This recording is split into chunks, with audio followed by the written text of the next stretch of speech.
மாண்புமிகு பேரவைத் தலைவர் அவர்களே, தாங்கள் பேரவைத் தலைவராக ஒருமனதாக தேர்ந்தெடுக்கப்பட்டுள்ளீர்கள். தங்களை இந்த ஆசனத்தில் மாண்புமிகு பேரவை முன்னவரும் எதிர்க்கட்சி தலைவரும் தங்களுடைய கரங்களை பிடித்து அழைத்து சென்று அமர வைத்தார்கள்.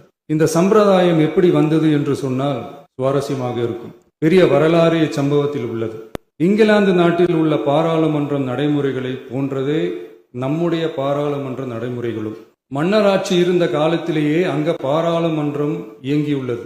அக்காலத்தில் அனைத்து அதிகாரங்களையும் பெற்ற மன்னரும் இருந்தார், பாராளுமன்றமும் இயங்கியது. அங்கே மன்னர் ஒரு பணியை செய்ய வேண்டும் என்று விரும்புவார், பாராளுமன்றம் அவருடைய விருப்பத்தை பெரும்பாலும் நிராகரிக்கும். மன்னர் விரும்பிய காரியத்தை பாராளுமன்றம் நிராகரித்து விட்டது என்கிற செய்தியை மன்னருக்கு சொல்ல வேண்டியவர் பாராளுமன்ற தலைவர், ஸ்பீக்கர் என்பார்கள். பாராளுமன்றத்தின் கருத்தை மன்னரிடம் சொல்ல வேண்டியவர் ஸ்பீக்கர். அதற்கு துணிவு வேண்டும்.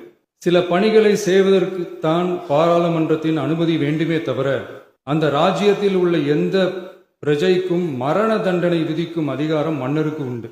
தான் விரும்பியதை பாராளுமன்றம் நிராகரித்து விட்டது என்று சொல்லும் ஸ்பீக்கருக்கு மரண தண்டனை விதிக்கும்படி ஆணையிடுவார். தலையை வெட்டி விடுங்கள் என்று ஆணையிடுவார்கள். இது பலமுறை நடந்ததால் யாருமே இந்த ஸ்பீக்கர் பதவிக்கு வர விரும்ப மாட்டார்கள். எனவே புதிதாக பாராளுமன்றம் அமையும் போது ஸ்பீக்கர் பதவிக்கு ஒருவர் அறிவிக்கப்பட்டவுடன் அவர் உடனே தலை தப்பித்தால் போதும் என்று ஓட்டம் பிடிப்பார். அணை முன்னவரும் எதிர்கட்சி தலைவரும் அவரை தடுத்து நிறுத்தி அவர் கைகளை பிடித்து இழுத்து வந்து ஆசனத்தில் அமர வைப்பார்கள்.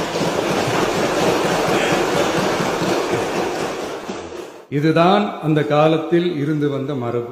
ஜனநாயக முறை ஏற்பட்ட பிறகும் இம்மரபு தொடர்கிறது.